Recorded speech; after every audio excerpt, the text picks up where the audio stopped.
The Atlantic was an endless, churning blue purgatory. For 66 days, the cramped hold of the True Hope had been the only world 17-year-old Elias Thorne knew. The stench of stale sea air and unwashed bodies clung to the timber walls, a constant, dizzying reminder of the life they had abandoned in England. Elias, an apprentice carpenter, was not a man of high standing, but he carried a heavy burden, the fervent, unshakable belief of the Puritan company. He clung to the railings, staring at the horizon where God's new land was promised. Their leader, the austere but resolute Elder Silas, often spoke of their mission to build a city upon a hill, a beacon of pure worship and righteous living that would shame the corrupt old world. They were not mere settlers seeking land and gold. They were a collective, bound by a sacred promise, a covenant to God and to one another. "Do you doubt, Elias?" The voice belonged to Mistress Eleanor, a woman who had lost her husband to fever just weeks into the voyage, yet whose eyes held a fire Elias could not fathom. "No, mistress," Elias replied, his voice rough. "But the sea, it tests the strength of our resolve. What if the land rejects us?" Eleanor managed a thin smile. "The land does not choose, Elias. God chooses, and we must choose Him, even when the wind whips our faith raw.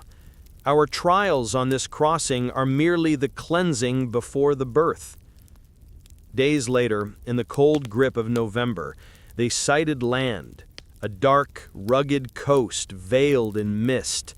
The sheer, desolate wildness of it was a stark contrast to the verdant, orderly fields of their memory. Fear, cold and sharp, cut through the company's relief. This was not the promised Eden.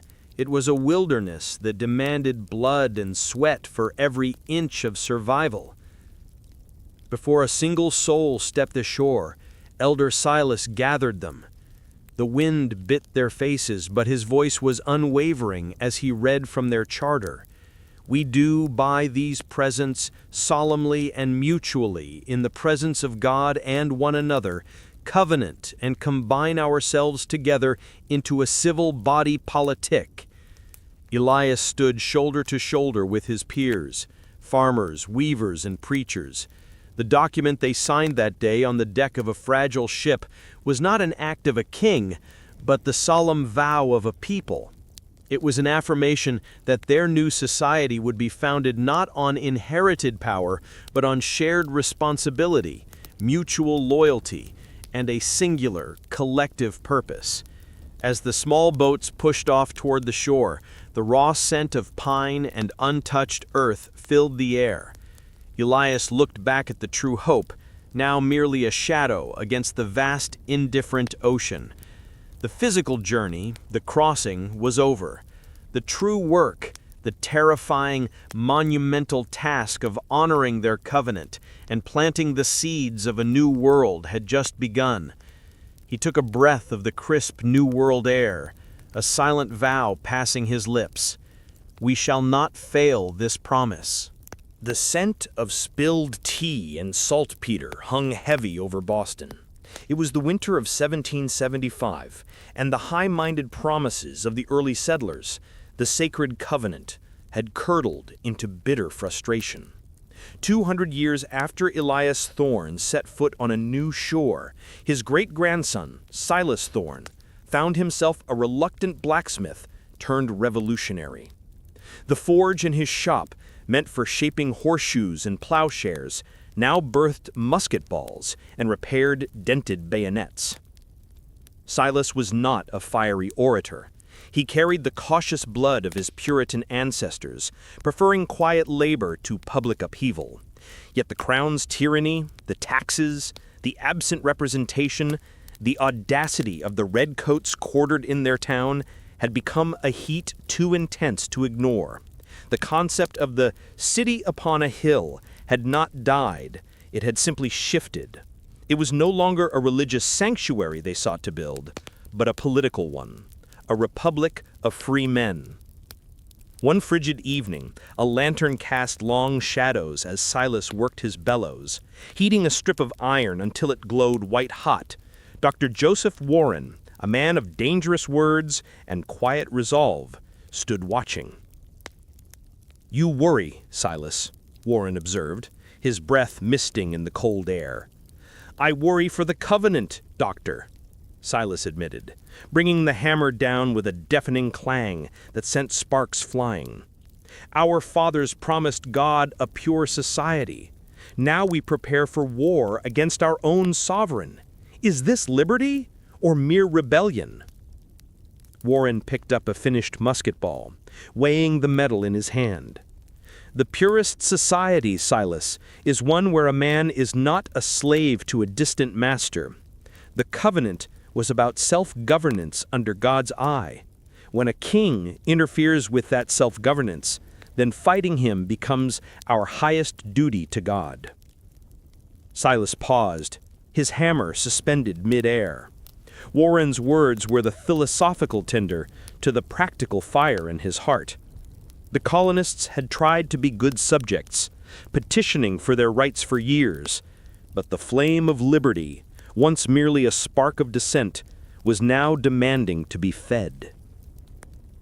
A week later, the call came, a frantic gallop in the pre-dawn dark. Shots had been fired at Lexington and Concord. The fight had begun. Silas did not hesitate. He locked his forge, threw a heavy canvas bag of newly cast balls over his shoulder, and grabbed the old, well-maintained rifle his grandfather had carried in the colonial skirmishes. He ran down the cobblestone streets, joining a stream of ordinary men, farmers, merchants, and apprentices, who were now soldiers. Near a stone wall, huddled with other Minutemen, Silas felt the fear, but it was overshadowed by a fierce protective pride. He looked at their motley collection of weaponry and homespun uniforms. They were an unlikely army, bound not by oath to a general, but by their shared, desperate belief in the right to choose their own destiny. The sound of disciplined British boots approached. The air grew tense, thick with the smell of damp earth and coming conflict. The hard-won flame of liberty had been struck in the forge of their defiance, and now they stood ready to defend it with their lives. Silas lifted his rifle, feeling the cool metal against his cheek, ready to pay the price of a truly new world. By the 1840s, the fervent call of manifest destiny had replaced the quiet piety of the early covenant. The new American promise was no longer about a city upon a hill, but a dominion stretching from the Atlantic to the Pacific. Jedediah Thorne, the grandson of the revolutionary Silas, stood at the precipice of this ambition. He wasn't drawn by God's will, but by the relentless hunger for land. Rich, fertile, empty land, or so the posters promised. In his youth, he'd heard the tales of the boundless West, a new chance, a new beginning, a golden future. It was an echoing, irresistible song. In the spring of 1849, Jedediah loaded his family and meager possessions onto a lumbering-covered wagon. The journey along the Oregon Trail was a grinding, brutal test. The prairies were beautiful but unforgiving, the mountains a formidable skeletal barrier. Disease, thirst, and the fear of the unknown thinned their ranks. The journey itself became a crucible, stripping away the polish of civilization and revealing the core of ambition and desperation. One sweltering afternoon, they reached a narrow, vital watering hole. The Thorne family, exhausted, rushed forward, but were stopped by the sight of a small encampment. Several families of the Lakota people were already there, resting their ponies and fishing in the stream. They were wary, their faces carved with ancient knowledge of this harsh land. Jedediah's neighbor, a coarse, impatient man named Fisk, drew his pistol. "This water's for Americans, not savages," Fisk spat, his eyes blazing with the conviction that God had granted him this land. Fisk embodied the brutal side of manifest destiny, the absolute belief in racial superiority and the right to possess. Jedediah felt the conflict tear through him. His grandfather had fought for liberty and the right to self-governance. Was this expansion truly liberty, or was it simply tyranny with a new flag? He looked at the Lakota children, whose wide eyes reflected the same fear he saw in his own daughter's face when the storms raged. Before Fisk could escalate the confrontation, a Lakota elder, whose posture was as unbending as the cottonwood tree beside the water, spoke in calm, measured tones through a nervous interpreter. "The stream flows for all. We share the water, or the sun claims us all." Jedediah stepped forward, placing a hand on Fisk's arm, forcing the pistol down. "He speaks truth, Fisk. We need the water, and they were here first. We take what we need, then we move on." Fisk glared at him, a deep-seated resentment taking root. "You're soft, Thorn. This land won't be won by sharing." But for that hour, under the blazing sun, a tense truce held. Jedediah drank deeply, but the water tasted like dust and moral compromise. He realized that the pursuit of the horizon, the westward echoes, came at a terrible price. The cost of this expansion was not merely physical hardship, but the systematic betrayal of the very principles of respect and shared humanity upon which the nation was supposedly built. As they pulled their wagon away, leaving the quiet Lakota behind, Jedediah knew the shadow of injustice would follow the settlers deeper into the Promised Land. The year was 1861. The sun beat down on Virginia, but the light was fractured by the shadow of the Union dissolving. The grand experiment of liberty, once forged in common cause, had shattered over the moral chasm of slavery. The nation was no longer merely expanding, it was tearing itself apart. In the small town of Harper's Ferry, the Thorn family's inheritance had been split as surely as the country's loyalties. Jesse Thorn, a staunch abolitionist descended from the Massachusetts Thorns, now wore the crisp blue uniform of the Union Army. His cousin, Robert Thorn, whose family had migrated south for land and settled in Georgia, wore the faded gray of the Confederacy. Jesse clung to the idealism of his forefathers. The original covenant demanded freedom and justice for all men. He believed the war was a righteous fight to correct the horrific compromise made at the nation's founding. Robert, however, fought for his home, his way of life, and the belief that a state had the right to govern itself without Northern interference. He saw Jesse and the Union soldiers as invaders, threatening their liberty, a cruel twist of the revolutionary spirit. The ultimate irony of their shared lineage was realized one chilly afternoon during a skirmish in the Shenandoah Valley. Jesse's unit was advancing through a thicket when they came under heavy fire. As the smoke cleared, Jesse saw a Confederate officer struggling to rally his men. The man's profile was unmistakable, a mirror of his own father. It was Robert. For a frozen moment, the sounds of battle faded. Their eyes locked, not as enemies of two distinct nations, but as men who had shared childhood Christmases and heard the same family stories of courage and sacrifice. This was not the abstract conflict of principle, this was a visceral turmoil of brotherhood. Robert raised his pistol. Jesse's breath hitched. "Robert," Jesse shouted, a plea more than a challenge. "You should have stayed north, cousin." Robert's voice was strained, laced with pain and fury. The word traitor hung unspoken between them. The moment of hesitation was fatal. A Union private, unaware of the family connection, fired past Jesse. The shot missed Robert, but struck the tree beside him, sending splinters flying. Robert flinched, his focus broken. Seizing the chance, Jesse quickly charged, not to kill, but to capture. They wrestled fiercely in the mud and fallen leaves, their struggle a microcosm of the entire war. Brothers fighting a war neither could truly win without destroying the other. As Jesse finally subdued Robert, kneeling heavily on his chest, he looked into Robert's defeated eyes. There was no hatred in Robert's gaze, only deep, profound betrayal. "You've broken the family, Jesse," Robert gasped, coughing up dirt, "and you've broken the nation." Jesse looked around at the carnage, the soil stained red with the blood of Americans.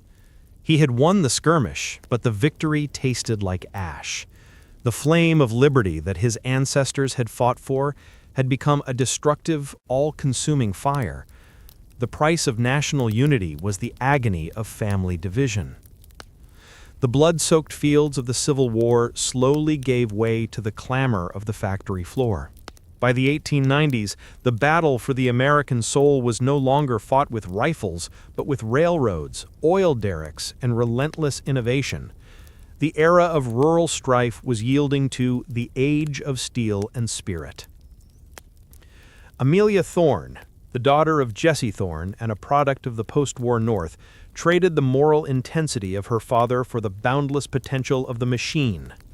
Educated in a newly coeducational college, she saw America's destiny not in the dirt of the farm, but in the soaring height of the steel girder. She moved to Chicago, a city expanding upward and outward at a dizzying pace, a chaotic testament to unbridled ambition. Amelia became one of the few female draftsmen in a major architectural firm, designing the skeleton of the new skyscrapers. She believed that the raw, immense power of steel could literally rebuild the broken nation, turning the revolutionary ideals of equality and opportunity into tangible, modern structures. One of her projects was a massive, state-of-the-art textile mill built on the outskirts of Atlanta, a factory intended to symbolize the economic reunification of North and South. It was a place where former Confederate soldiers and newly freed African Americans would work side by side, forging a new identity through labor. One day, while inspecting the construction site, Amelia met Elijah, a foreman and a former enslaved man who had traveled north after the war. He managed the African American work crews with an authority born of resilience, not status. "Your buildings are magnificent, Miss Thorne," Elijah remarked, looking up at the skeletal framework. "But the spirit needed for them, that's heavier than any steel." "The steel provides the strength, Elijah," Amelia countered. "It's a foundation." Elijah shook his head, looking around the teeming, noisy site. "The foundation is the spirit that binds the men who build it. The steel is strong, but the men are tired. They worked in the fields for nothing. Now they work here for too little. If this new America is only about the size of the building and not the dignity of the builder, we haven't built anything new at all." His words struck Amelia with the force of a hammer blow. The new covenant of industrial progress, she realized, was threatened by the same old American failing: economic injustice. The vast fortunes being made in New York and Chicago were being built on the backs of men like Elijah, trapped in new forms of servitude. As she watched the towering steel rise, Amelia understood that the struggle for a righteous nation had merely changed its form. It was no longer a war of territory or politics, but a war of capital and conscience. America's modernity was impressive, but its moral foundation remained incomplete. The true work of building modern America required not just the strength of steel, but a renewed commitment to the principles of human dignity that Elijah championed. The next generation would have to fight for the soul beneath the structure.